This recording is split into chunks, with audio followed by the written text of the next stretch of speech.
Движи се по пътището на река Дунав. Да, тя е величествена, но липсва човек, с който да споделя прелестта в душата си, породена от тази интересна гледка. Самотата е още по-задълбочено ме пожелава в обятията си. Ще ви се отдам.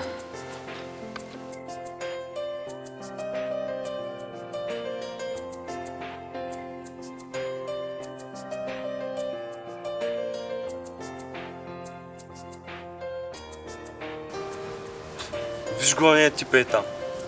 Не ти ли е тъпа тая усмивка обладава лицето му? Абсолютно. Изглежда неискрен. Кой им позволява да се движи така изправен?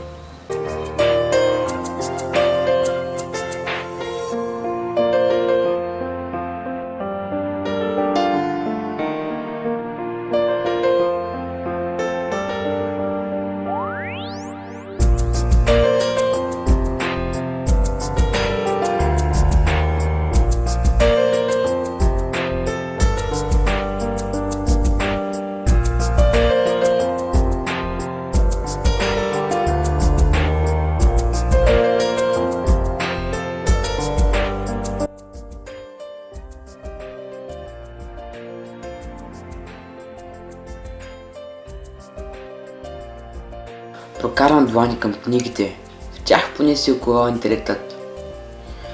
И отнемайки точно тази книга, едно ведро лице отправя плах поглед към мен.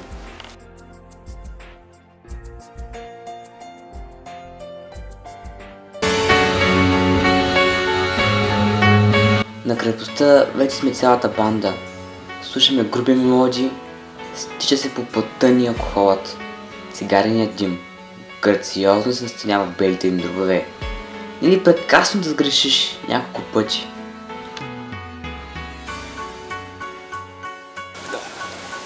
Забележи колко си различен. Абсолютно, вече имам нови приятели. И какво? Кеф ли ти да си с нас? По тази хладна пижичка и вашата компания, о да. Тя колко е яко да е с нас. Вече не ти пука от мнението на хората. Нашият живот е як. Какво уж има да се забавляваш с прецовки?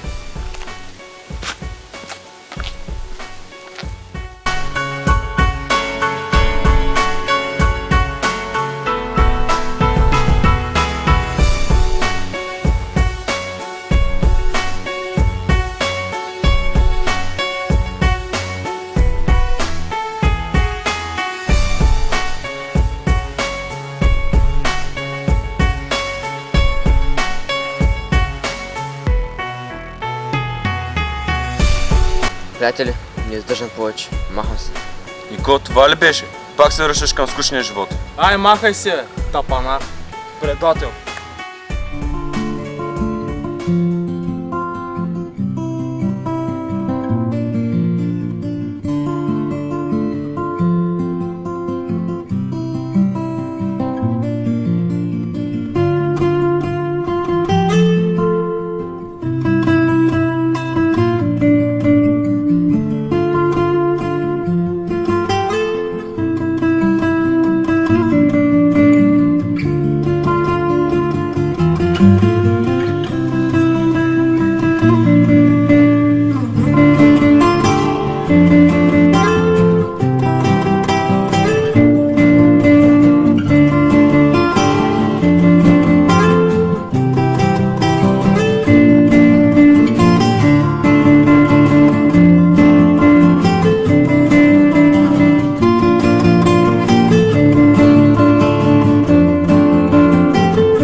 Хей, какво ти има?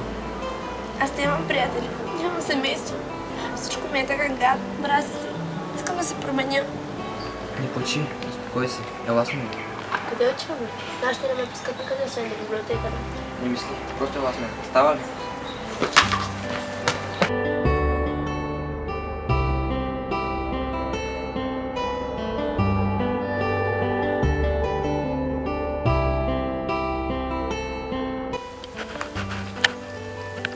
Тук можеш да викаш и без никога да те чуе.